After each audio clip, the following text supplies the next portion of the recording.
Oh my god. Alright. Hello, everyone. It is me, Jojo.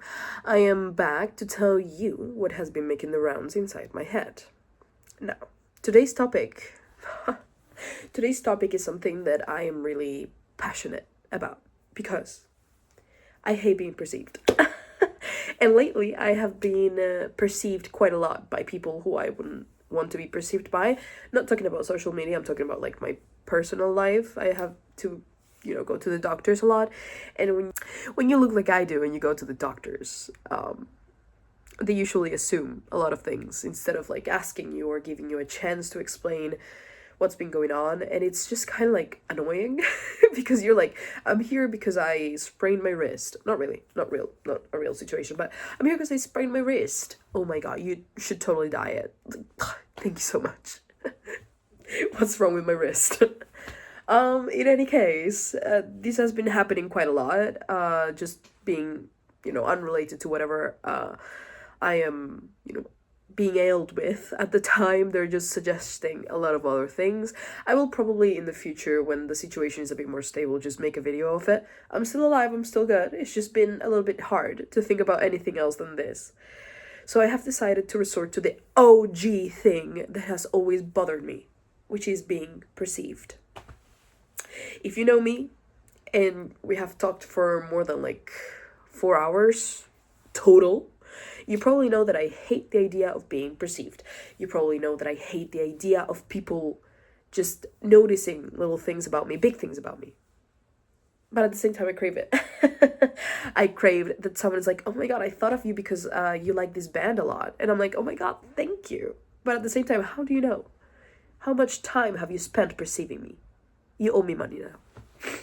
You clearly owe me money now, so you better give it payback.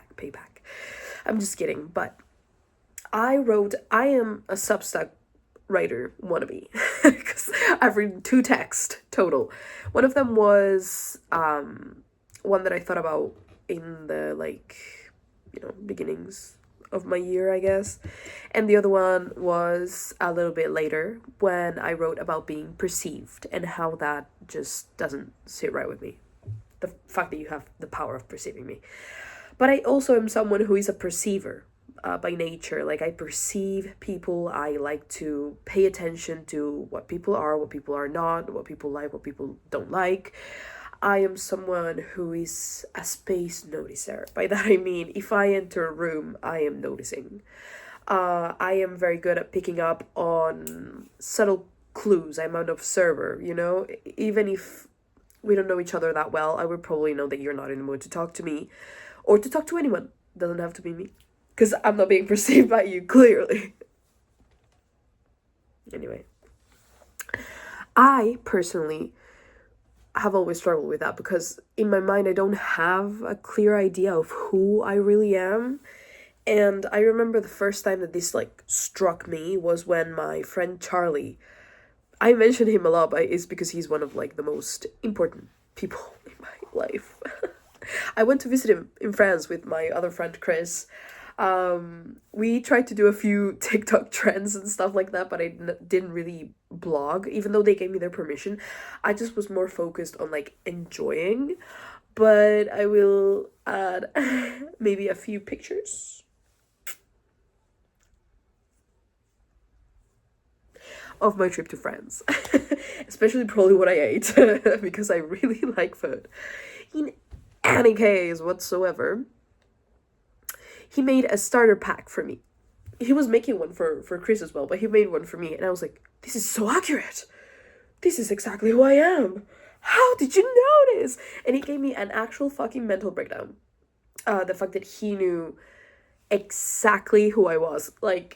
It was the dumbest thing too, because it was just pictures in a college of Mitski, which was it's still, she still is one of my favorite artists, but I don't listen to her that much because my mental health really improves when I don't listen to her. But it's nice to know that someone out there relates to the experiences that I have had in my life. And that person is Mitski. Do with that what you will. That's information about me. Perceive me.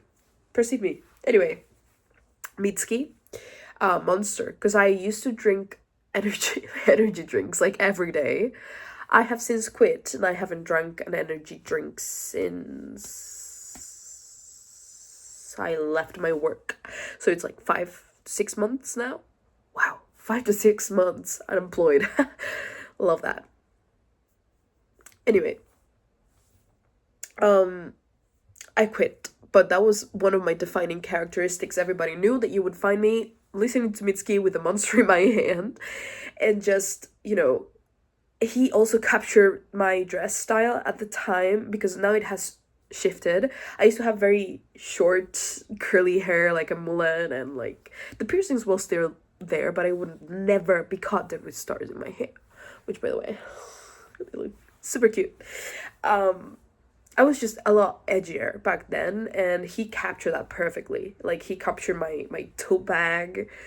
I don't know. He just captured me, my essence, and I was so glad that he did. Because it also taught me, in between the mental breakdown, it also taught me that being perceived is not such a bad thing when the person who perceives you is someone who cares about you. Which we love to see, because I love it when my friends care about me. I do. And I'm sorry.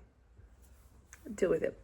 I love it when my friends are like, oh my god, I thought about you because you listened to this song. I'm gonna put a song here. I listened to this song and it reminded me of you. And I'm like, oh my god, I listened to this song. Like, I'm so glad that you know my music taste so well. And I'm so glad that you know what I like so well. And that I introduced you to this genre of like books to read. And you're suddenly like, oh my goodness, I love this. Okay. I love this saga of books that I read because of you. And they remind me of you and I love you so much. And I'm like, yes, I love you too. Thank you for perceiving me. Being perceived is not such a bad thing. But it took me years to learn that. Because I don't enjoy all types of perception, you know? I like my friends to perceive me. I like my family to perceive me at some point. I like people that I know to perceive me in a good, positive light. However, maybe I don't like someone perceiving me in the street and forming their ideas of me just on my outwards appearance. Because sometimes it doesn't reflect it so much. I remember my 17-year-old self did not reflect how cool she was.